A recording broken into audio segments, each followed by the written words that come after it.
Si vous aussi, vos profs écrivaient trop de bavardages dans vos bulletins, bienvenue dans un podcast de plus. Et peut-être celui de trop. Au micro, Kenza, Manon et Gabriel vous souhaitent une bonne écoute.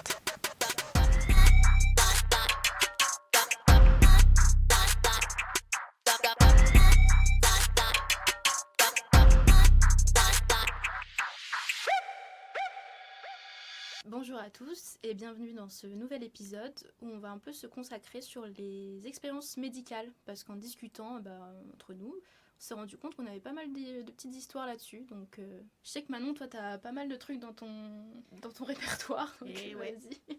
Ok, alors je vais commencer avec mon histoire de rhume de hanche. Parce que je crois que tout le monde devrait entendre parler des rhumes de hanche, d'accord? Parce que j'en ai eu 3, à chaque fois on m'a demandé ce que c'était, personne connaît. Donc à tous ceux qui ont déjà eu un rhume de hanche, ça c'est une anecdote pour vous. Voilà. En gros, c'est une inflammation de la hanche. J'ai eu ça quand j'étais petite, ça arrive souvent aux enfants majoritairement, et plus souvent aux garçons qu'aux filles, mais bon, j'en ai eu 3. Voilà. Et en fait, quand j'étais petite, j'étais très douillette. Donc ma mère, à chaque fois que je chouinais pour un rien, me disait j'appelle les pompiers. Et en général, je disais non. Puis un jour, j'avais très très mal en bas du dos. Et donc elle me dit bon, on va aller chez le médecin. Au moment de monter dans la voiture, impossible de monter. Elle essaie de porter pour me mettre dans la voiture. Je devais avoir 8-9 ans, un truc comme ça. Impossible, je hurlais. Et donc là, ma mère qui dit bon, bah j'appelle les pompiers. Et moi, oui, maman, appelle les pompiers. Elle s'est dit ok, ça craint. Elle appelle les pompiers, civière, la totale. Il m'amène à l'hosto, rhume de hanche, inflammation de la hanche, etc. Et alors là, une douleur, mais pendant une semaine, j'étais allongée sur le canapé, je pouvais pas bouger. J'avais une minerve parce que comme c'est relié au dos, bah en fait dès que je bougeais la tête, ça me faisait mal, ça me lançait, c'était horrible. Et je me souviens, purée, le souvenir que j'ai de cette période-là horrible, cette semaine atroce, c'est moi assise très droite du coup pour tenir mon dos, avec ma minerve qui faisait que je ne pouvais pas baisser la tête, en train d'essayer de manger un bol de céréales, sauf que je devais regarder droit devant moi, donc je ne voyais pas mon bol, et j'étais là à mettre la cuillère dans le bol de céréales, à lever à hauteur de mes yeux pour voir, et il y avait jamais de putain de céréales sur cette cuillère, il y avait que du lait, et j'ai pleuré parce que j'arrivais pas à manger mon bol de céréales. C'était horrible. Affreux. Et du coup, j'en ai fait 3. Mais le premier, c'était le pire. Et je me rappelle qu'à l'hôpital, en faisant les examens, le médecin me pose des questions. Et il me dit bon, ça va, t'es pas trop triste ou je sais pas trop quoi. Et je lui dis non. Maman m'a dit qu'on ferait un repas céréales ce soir. Parce qu'il faut savoir qu'à l'occasion, on faisait des repas céréales ou des repas petit déjeuner. Mais vraiment très rarement. Mais histoire de faire un petit repas plaisir, quoi. Et le médecin, forcément, ça l'interpelle. Et il me dit ah, mais vous en faites souvent des repas céréales Et moi, persuadée qu'il parlait des repas un peu particuliers, je dis non, des fois on fait repas chocolat chaud tartine. Et là, ma mère qui me regarde, qui est en train de se dire on va avoir les services sociaux à la maison. Et au final, tout s'est bien passé. Elle a discuté avec le médecin, il a compris que c'était occasionnel. Mais voilà, faites attention à ce que vous racontez, parce que j'ai failli faire du tort à ma famille, malgré moi. Donc voilà. Ouais, grande expérience. J'ai une expérience aussi avec un médecin comme ça. Enfin, comme ça, pas du tout. Mais j'avais un médecin quand j'étais petite aparté. Ce médecin-là, il m'appelait tout le temps princesse. Et moi, j'étais là, mais j'aime pas qu'il m'appelle princesse. Je déteste ça. Et genre, je l'avais dit à ma mère, j'ai dit, oh non, j'aime pas aller voir monsieur machin parce que il m'appelle tout le temps princesse. Et la fois d'après, évidemment, que je vois le médecin, ma mère, elle dit quoi au médecin devant moi? Non, parce qu'elle aime pas venir parce que vous l'appelez princesse.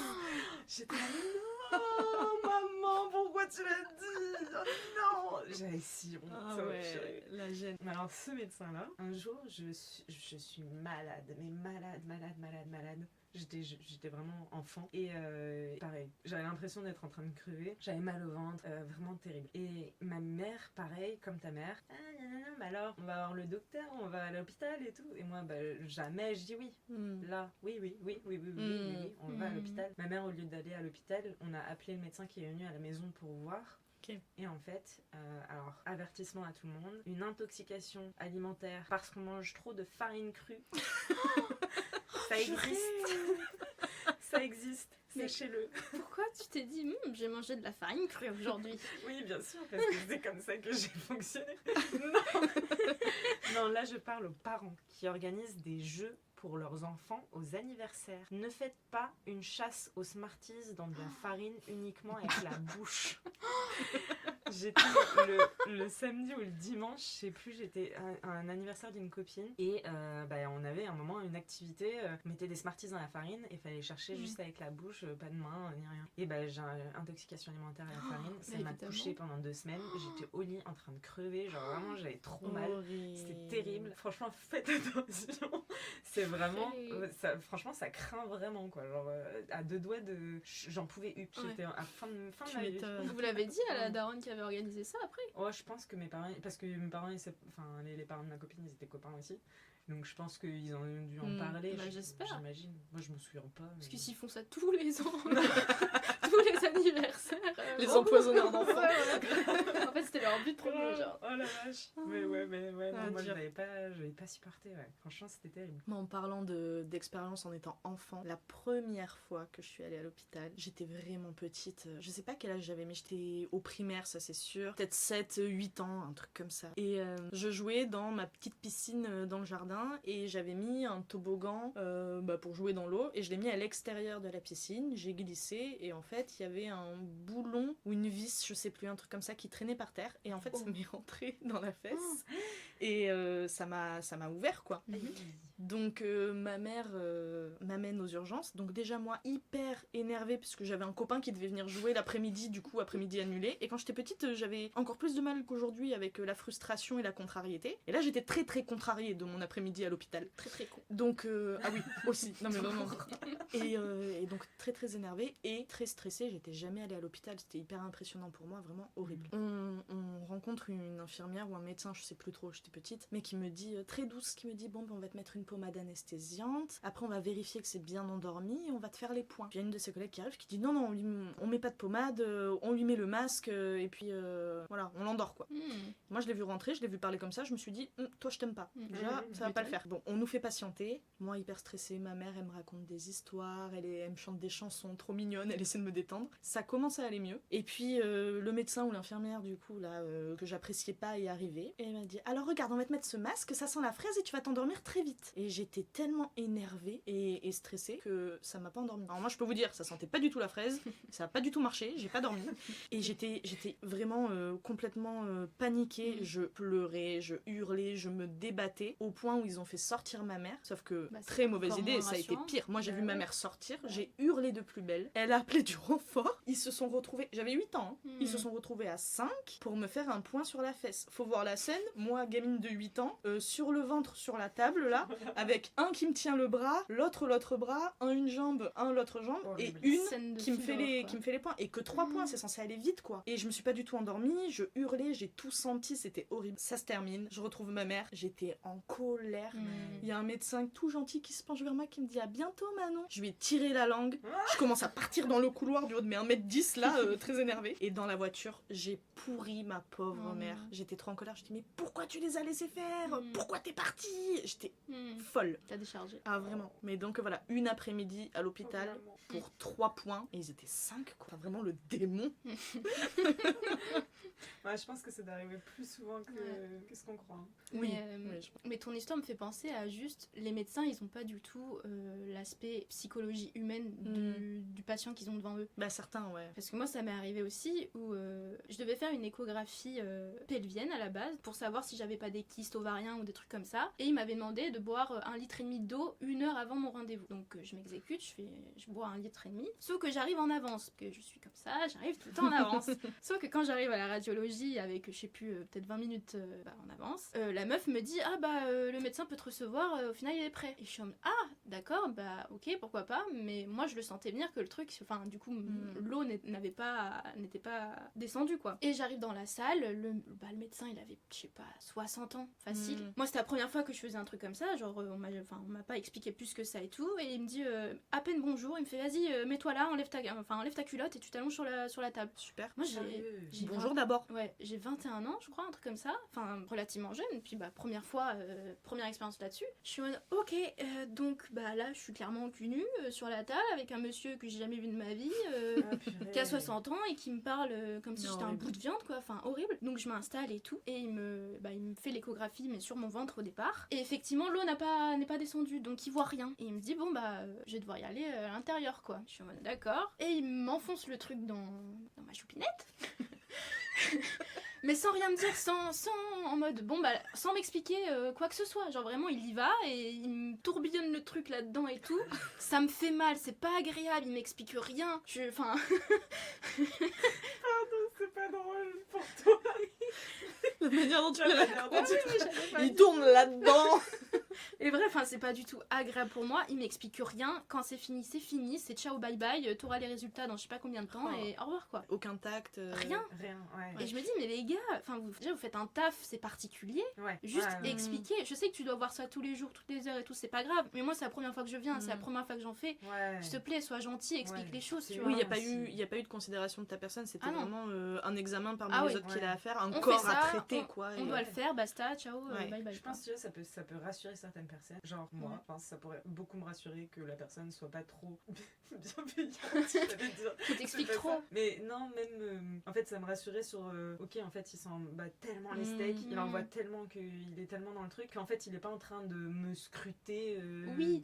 Tu vois. Oui, Mais oui. je comprends à fond le truc de j'arrive, j'ai pas envie d'être traité comme un dernier morceau de viande avec ton truc là Ouais. que tu me fous, je sais pas où. Ouais, c'est très Et soudain voilà. en plus, quoi. Ouais, et puis bah vas-y, t'as de la pudeur, ton intimité, etc. C'est quand même des zones où t'as pas envie que tout le monde. Bah ouais. Puis Ouais. j'avais jamais vu de gynéco à ce Puis moment-là et surtout, tout, à donc 20 c'est piges, vraiment t'as c'est la peut-être pas première envie fois. qu'un Ouais. mec de 65 piges. Ah bah clairement pas. Non. Ah ouais, j'entends. Mais toi, Manon, t'avais une expérience aussi un peu comme ça avec des médecins, je crois.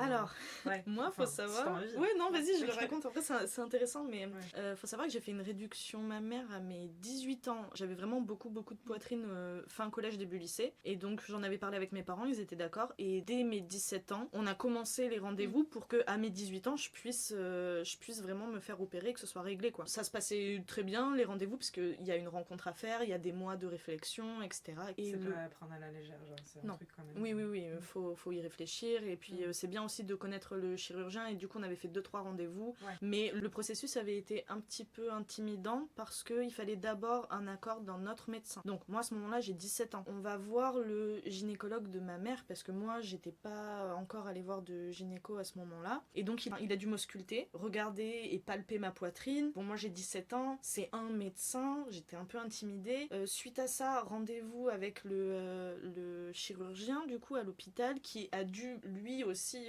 regarder, palper pour constater est-ce que c'est faisable ou pas, à quel point on peut réduire ou pas, etc. Finalement il a validé parce qu'il y avait de la masse à retirer, donc pas de Ouais. soucis, j'ai été remboursée tellement il y en avait.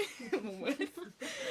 Et ensuite il y a eu l'opération. La veille, le chirurgien est venu avec un interne, donc ils étaient deux. J'ai dû me mettre debout, poitrine exposée quoi, à l'air devant eux. J'étais debout contre la porte, bien droite, et en fait il apprenait à me préparer l'opération. Donc en fait ils m'ont fait des pointillés comme sur un morceau de viande à découper quoi, Ah, Ouais.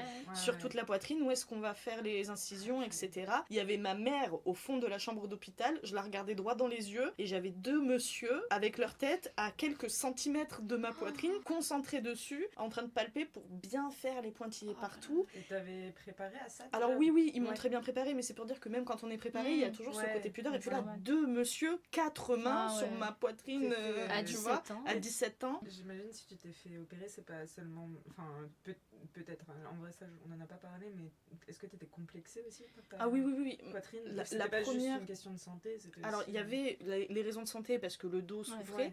mais c'était, moi, à 17 ans, essentiellement pour une histoire de complexe. C'est-à-dire Ouais. que les cours de sport, c'était une horreur au lycée avec les garçons, etc.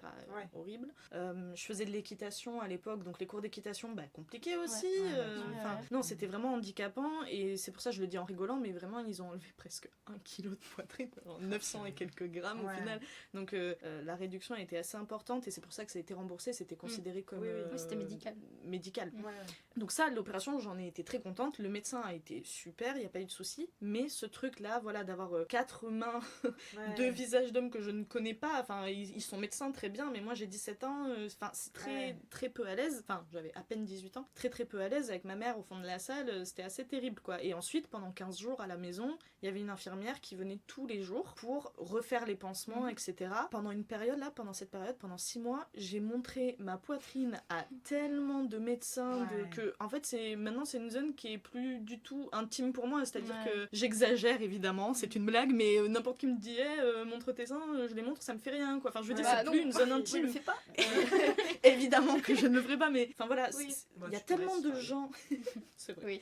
mais il y a tellement de gens qui ont vu cette zone-là intime de Ouais. moi que maintenant, bon. Mais Ouais. à la base, c'est pas une zone sexuelle. Enfin, elle est devenue sexualisée cette zone. Oui, Ouais. bien sûr. Mais bien bon. sûr. Mais oui, ça a été une sacrée expérience. Ouais, tu C'est pour m'étonnes. ça, faut être sûr de vouloir le faire quand on le fait, parce que psychologiquement, c'est quand même quelque chose. Moi, je suis ravie de l'avoir fait, je regrette pas du tout. Mais sur le moment, ouais, c'était quand même un truc à vivre. Hein. Tous ces gens-là qui te palpent et qui. Ouais, c'est dur. Hein. Je pense que Moi, c'est dur. ça me fait trop tort. Enfin, j'ai trop de mal avec le milieu médical. Déjà, dur d'en parler quand ça touche le corps et des choses qui sont anormales. Genre, j'ai aucun problème à dire, genre, je suis malade, j'ai un rhume, j'ai un truc, j'ai un machin.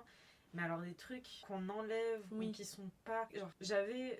Il y a eu un été où j'étais en vacances avec des potes. Et puis le dernier soir, on fait un feu de camp sur la plage qui s'éternise, etc. À 4h du mat, on se dit, giga bonne idée, on va faire un rugby sur la plage. On est en haut de dunes de sable. Et puis j'ai un pote qui me plaque, qui tombe sur moi du haut de ses 1m1000 Ah ouais. et de ses 90 milliards de kilos. Qui me tombe dessus, on dévale la pente, il est évidemment sur moi à ce moment-là, et moi j'ai ma cheville qui est droite dans le sable et qui dégringole comme ça. Ah. On arrive au bout de la dune, et puis sable mouillé, donc froid, donc moi mal à la cheville, mais je me dis vas-y j'enterre mon pied, j'enterre ma cheville. Si je m'enterre. Dans le... Ouais. C'est J'en ai fini pour fini moi. Non, mais genre, j'enterre ma cheville, on reste un peu, on attend et tout, machin, quelques temps. Et comme ça, peut-être que ça va aller mieux, et puis ça sera anesthésié, on peut rentrer, on peut être tranquille. Donc on passe la soirée là, et puis au final, on déterre mon pied, et puis j'arrive pas à le poser par terre, donc j'ai un copain trop gentil qui me porte sur son dos. D'ailleurs, merci d'avoir été là, franchement. T'es un cœur. Et donc du coup, lui qui me porte sur son dos jusqu'à la maison dans laquelle on dormait et tout. On s'endort. Le lendemain matin, je me réveille. Je me souviens pas que j'ai eu cette chute la veille. J'essaye de me lever. En fait, je m'effondre par terre. Et là, je me dis, ah oui, c'est vrai, ma cheville. Et genre, je regarde le truc, il avait triplé de volume. C'était infernal. Genre, vraiment, j'avais une énorme bosse. Enfin, c'était bleu immonde. Et c'était notre dernier jour, donc j'ai échappé au ménage. J'étais sur un transat à côté de la piscine. À siroter un petit Et tous les cocktail. gars étaient en train de faire le ménage. Les pauvres. Mais bon, en même temps, je pouvais pas faire autrement.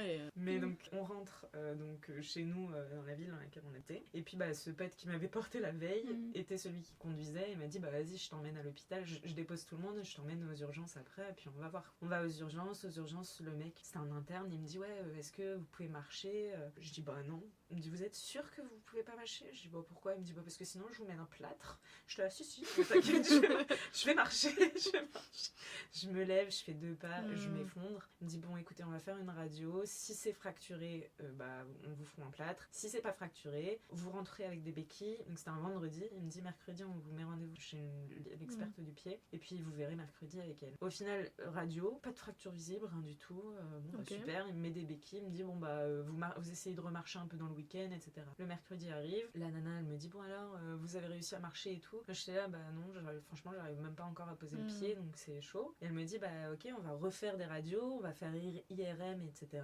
On fait tout ça, et en fait, j'ai double entorse, triple fracture du talon, j'avais rupture du ligament de la cheville. Enfin, n'importe quoi. Elle me dit, non, j'ai presque eu une rupture de ligament, c'était fissuré, mais pas complètement rompu. Du coup, elle me dit, du coup, on va pas vous opérer. Normalement, ça devrait pas. Mais par contre, on a un plâtre. Donc, j'ai eu un plâtre, rentrée septembre, plâtre pendant 3 mois, super, grosse béquille, gros plâtre, n'importe quoi. Et donc, ce pourquoi je raconte ça, c'est aussi, donc moi j'ai une espèce de phobie de trucs à l'intérieur du corps, quand ça va pas, quand il y a un truc à l'intérieur qui est pas bien. Cassé, déplacé, oui. Ah, ça me dégoûte. Je comprends. Ça me dégoûte. J'ai vite la gerbe. Et pareil avec les piqûres. Et donc là, je devais me faire des piqûres, je sais plus comment on appelle ça, des piqûres en gros quand tu te piques pour que ton sang il reste qui circule. Vu que je bouge plus mon pied, il faut qu'il circule quand même. Et la première fois, il y a une infirmière qui est venue et elle me dit je viens une fois et puis c'est bon quoi. Et moi je dis non, il va falloir venir tous les jours parce que moi c'est hors de... Enfin je peux pas le faire. Et ils avaient été très mais quoi, mais n'importe quoi, c'est qu'une piqûre à se faire dans la cuisse quoi, ou dans le ventre ou voilà. Moi j'étais vous comprenez pas que si je le fais, je vomis, je vais pas vomir tous les jours parce que je me fasse des piqûres et je peux pas le faire. Et j'étais en larmes, elle a essayé de m'apprendre et tout, et genre horrible pour moi, horrible de m'imaginer ma cheville cassée, j'avais envie de vomir, terrible. Ce milieu là, pourtant je voulais devenir médecin légiste. Oui non, c'est pas pour toi hein.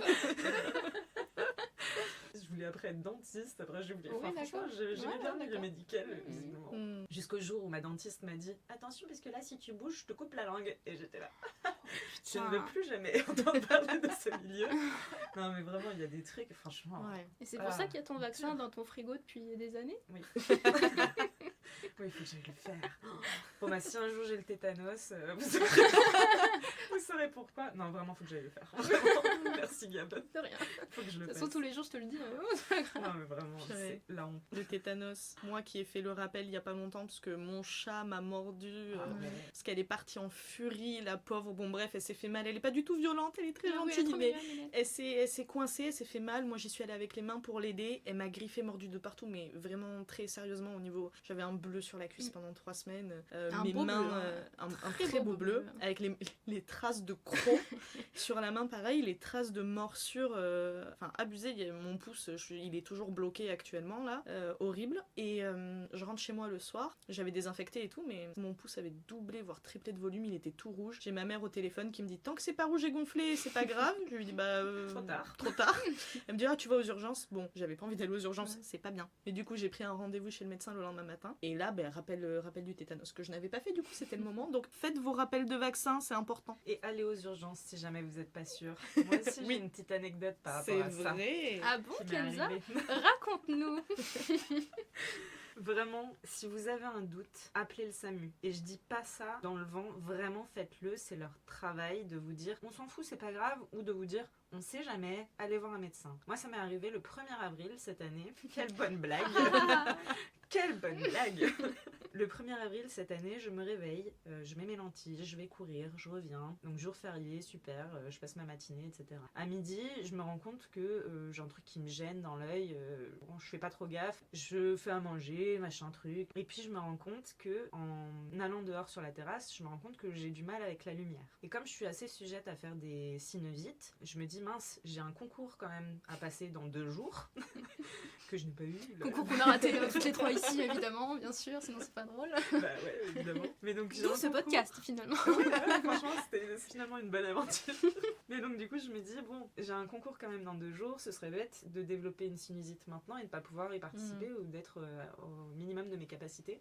Donc Kenza dort. Je me mets dans le noir, je dors, je me réveille, toujours mal à l'œil, toujours sensible à la lumière. Je me dis bon, chelou. Au pire, j'enlève mes lentilles et je mets mes lunettes et puis on va voir et je vais mettre du sérum phi, etc. Ce que j'aurais dû faire déjà à un moment. Mais bon, j'enlève mes lentilles et là je remarque que dans mon œil, donc j'ai les yeux très foncés, marron, et je remarque qu'au-dessus de ma pupille, j'ai une toute petite tache blanche, mais de la taille d'un grain de semoule. Genre vraiment c'est minuscule. Faut vraiment regarder pour le voir. Et je me dis ah tiens, ça doit être ça le truc qui me gêne dans l'œil, donc j'essaye de l'enlever jusqu'au moment où je capte qu'en fait c'est pas un truc qui est dans mon œil, c'est que c'est mon œil qui est blanc. Enfin, il y a rien dessus. Et donc je me dis tiens, étrange. J'essaye de prendre une photo et j'envoie à des copains qui sont opticiens et je leur dis bah voilà, est-ce que t'as déjà vu ça, machin truc. Eux ils me disent non pas trop, mais on sait jamais, appelle le SAMU. Eux ils vont me dire, j'appelle le SAMU ils me disent bon on va vous donner un médecin. Le médecin il me dit vous mettez des lunettes de soleil, vous venez tout de suite aux urgences.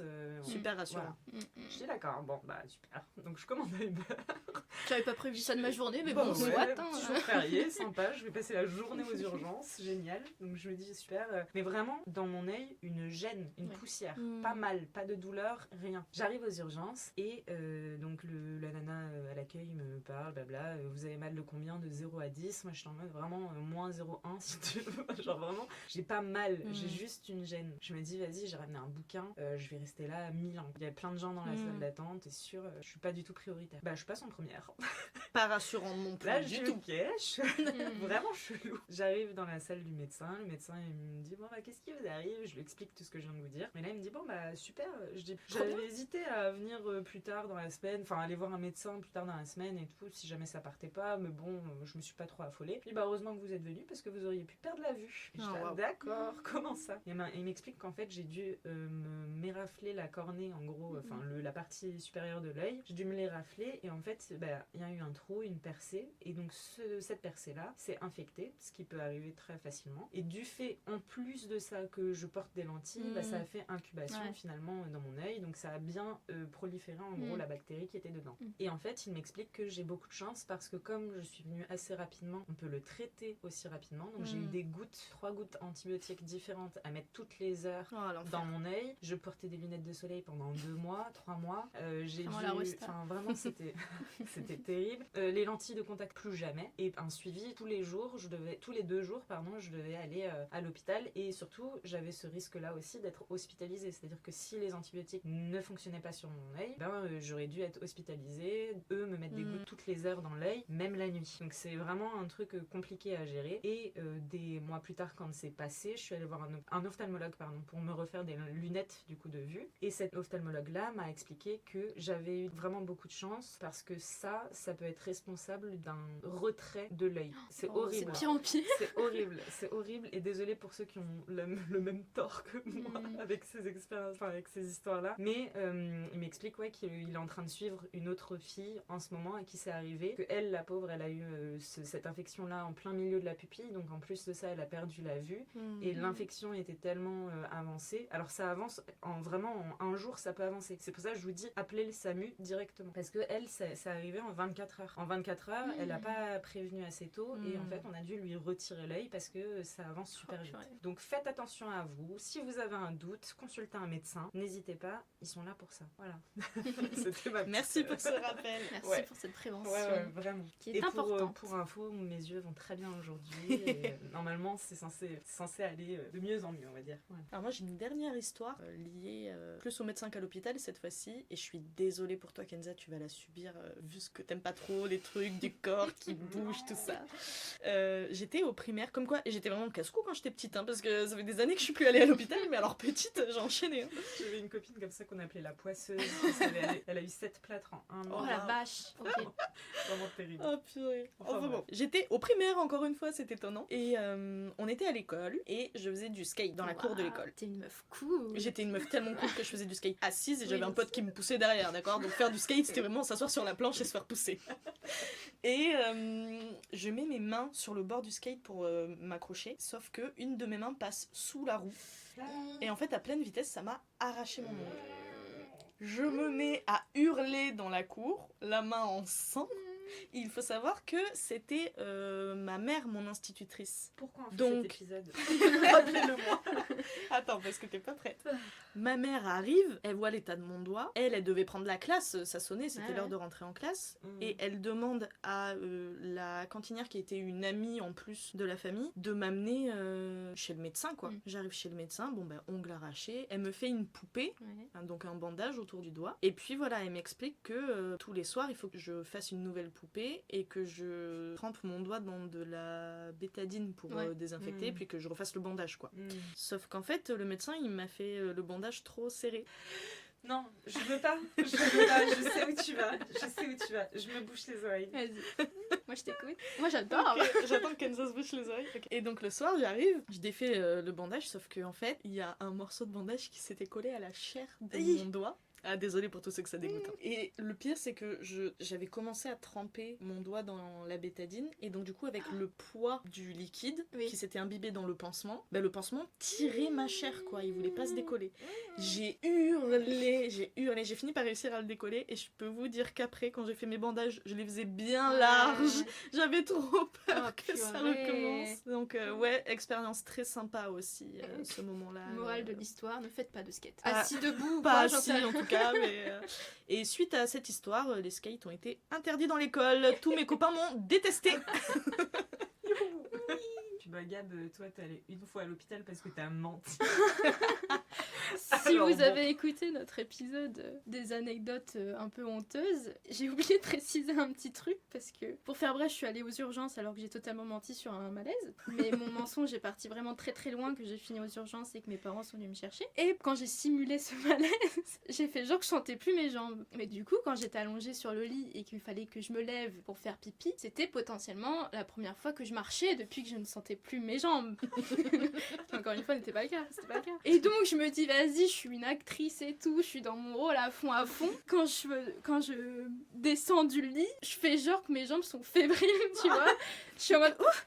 Et après, je suis, non, ça va. Mon père qui essaye de m'aider, je suis, non, ça va, t'inquiète, je peux y aller toute seule et tout. Alors, encore une fois, c'était faux. Et moi, je me suis dit, mais putain, je peux trop jouer dans des films, je suis grave une bonne actrice, en fait.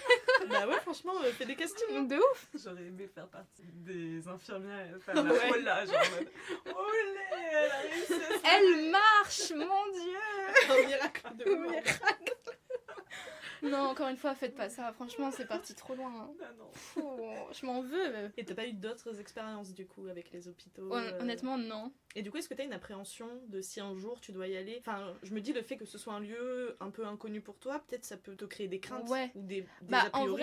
en vrai, pas forcément parce que je suis beaucoup allée à l'hôpital pour rendre visite aux. Non, mais.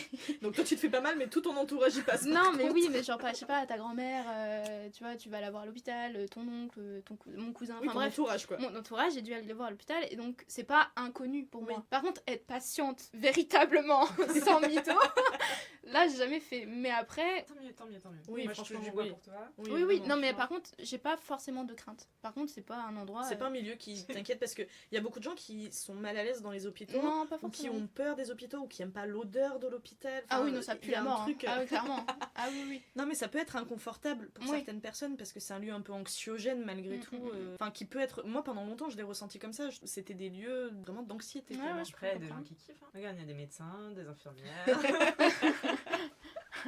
Moi, enfin, ça va. Bah écoute tant mieux, au moins si Oui. t'as un problème tu sais que... Ouais. Ouais je vais à l'hôpital. Pour de vrai. Tu fais pas comme moi qui prend rendez-vous chez le médecin parce qu'elle veut pas aller aux urgences. En même temps, je comprends. Si, j'ai dû accompagner maintenant mon ex aux urgences. Et pareil, moi j'étais en mode putain, mais j'ai jamais emmené quelqu'un aux urgences. Parce que là, il s'était foulé la cheville et tout, donc on pouvait pas conduire. Donc c'était à moi de prendre les responsabilités de je t'emmène aux urgences, on est aux urgences, on attend le médecin pour qu'il passe, etc., etc. Ça, j'avais jamais fait par contre. Et j'avoue que c'était pas très kiffant. Enfin, genre. Ouais tu recommandes pas l'expérience Bon, quoi. franchement, Il y a mieux comme sortie, il y a mieux comme sortie. date. Ouais, de ouf. Une étoile sur TripAdvisor. Ouais. Je recommande pas de ouf, mais ok. Bon, bah j'espère que cet épisode vous aura plu. En tout cas, nous, on a bien rigolé quand même, franchement.